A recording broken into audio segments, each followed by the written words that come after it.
Assalamualaikum warahmatullahi wabarakatuh. Perkenalkan, nama saya Fadli Maulana Iksan. Di sini saya akan mempresentasikan tugas pertemuan 3 dari menyimak video. Yang pertama ada array. Dalam JavaScript, array adalah struktur data yang digunakan untuk menyimpan beberapa nilai dalam satu variabel. Array di JavaScript dapat menyimpan berbagai tipe data sekaligus, seperti angka, string, objek, atau bahkan fungsi. Salah satu contoh codingannya ada sebagai berikut. Codingan pertama, terdapat const array saya yang terdiri dari beberapa buah-buahan, yaitu buah pisang, anggur, peach, apel, semangka, dan jeruk. Pada codingan di atas, kita mendefinisikan sebuah array bernama array saya yang berisi emoji-emoji buah-buahan, termasuk semangka. Kemudian, pada codingan berikutnya, terdapat const semangka array saya includes. Pada metode ini kita menggunakan include untuk memeriksa bahwa semangka ada di dalam array. Jika ada, maka akan memunculkan true, jika tidak, maka memunculkan false. Blok kode berikutnya terdapat if semangka, const posisi semangka, array saya index of semangka, const index before, posisi semangka min 1, const index after, posisi semangka plus 1, const before sama dengan array saya index before, const after, array saya index after. Kemudian console log, buah semangka itu ada dan dia berada di posisi indeks ke $posisi semangka.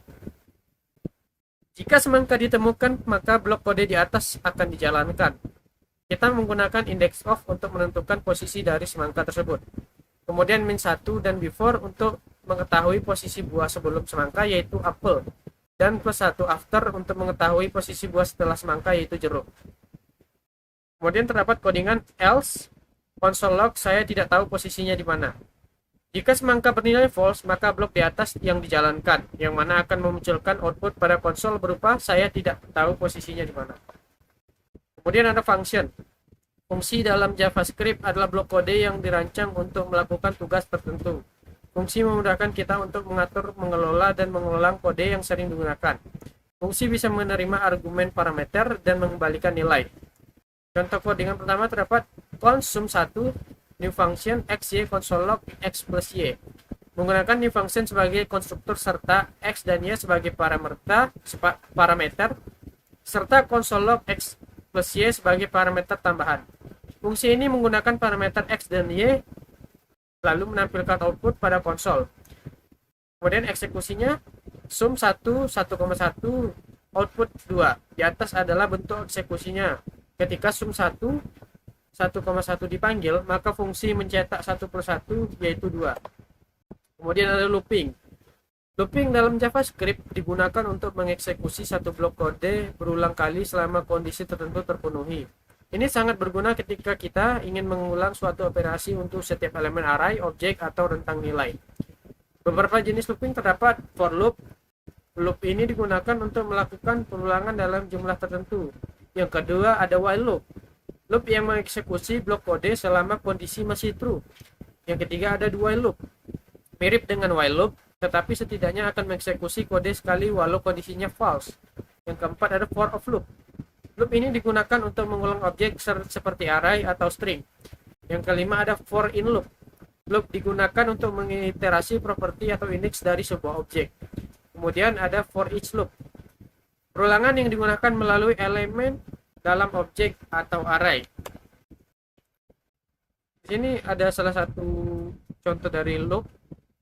Let buah sama dengan apel, jeruk, mangga, pisang. For let i sama dengan 0, i buah, i kurang dari buah length, i plus plus, console log buah i. Di atas adalah contoh for loop. Dalam loop ini berjalan melewati array buah dan memberikan output pada konsol apel, jeruk, mangga, pisang. Di sini menunjukkan urutan dari buah terkecil hingga terpanjang. Kemudian ada JavaScript asinkronos.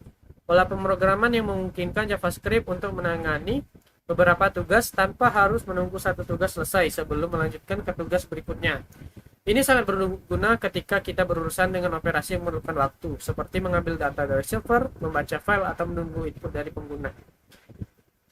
Beberapa bagian dari JavaScript asinkronus terdapat callback. Callback adalah salah satu metode awal untuk menangani operasi asinkron dalam JavaScript. Callback adalah fungsi yang dilewatkan sebagai argumen ke fungsi lain yang dipanggil ketika operasi tersebut selesai. Yang kedua, promise. Promise adalah objek yang mewakili hasil dari operasi asinkron yang bisa berhasil atau gagal. Pendekatan ini lebih bersih dibandingkan dengan callback dan membantu dalam mengatasi masalah callback hell. Kemudian ada await. Await dalam JavaScript digunakan dalam konteks fungsi asinkron. Ini adalah operator yang mungkin kode menunggu penyelesaian sebuah promise sebelum melanjutkan eksekusi.